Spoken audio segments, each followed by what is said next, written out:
வணக்கம். டாக்டர் ருத்ரா. இன்னைக்கு நம்ம எதை பற்றி பார்க்க போகிறோம்னு பார்த்தீங்கன்னா, க்ரோத் ஸ்கேனை பற்றி பார்க்க போகிறோம். க்ரோத் ஸ்கேன்னா என்ன?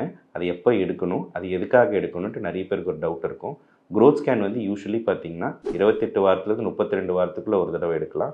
அதுக்கப்புறம் 36 வாரத்துலேருந்து 40 வாரத்துக்குள்ளே ஒரு தடவை எடுக்கலாம். இந்த க்ரோத் ஸ்கேனில் மெயினாக நம்ம என்ன பார்ப்போம்னா, குழந்தையோட தலை பொசிஷன் எங்கே இருக்குது? கீழே இருக்கா? மேலே இருக்கா? அதுக்கப்புறம் குழந்தை கழுத்தை சுற்றி எதனா கொடி சுற்றி இருக்கா? அதே மாதிரி தண்ணி அளவு எவ்வளோ இருக்குது? அதே மாதிரி குழந்தை வெயிட் எவ்வளோ இருக்குது?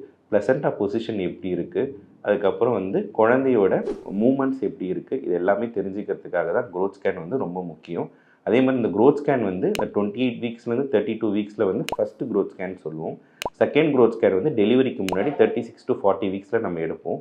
அப்போ அந்த எதுக்காக எடுப்போம்னா, சப்போஸ் நீங்கள் ஃபஸ்ட்டு ப்ரெக்னென்சியில் இருக்கீங்க, உங்களுக்கு வந்து நார்மல் டெலிவரி பிளான் பண்ணுறீங்கன்னா, சப்போஸ் தலை கீழே செஃபாலிக் ப்ரெசன்டேஷனில் இருந்தால் தான் நம்ம நார்மல் டெலிவரிக்கு ட்ரை பண்ண முடியும். சப்போஸ் தலை ப்ரீச்சில் இருந்துச்சுன்னா கண்டிப்பாக நம்மளால் நார்மல் டெலிவரிக்கு ட்ரை பண்ண முடியாது.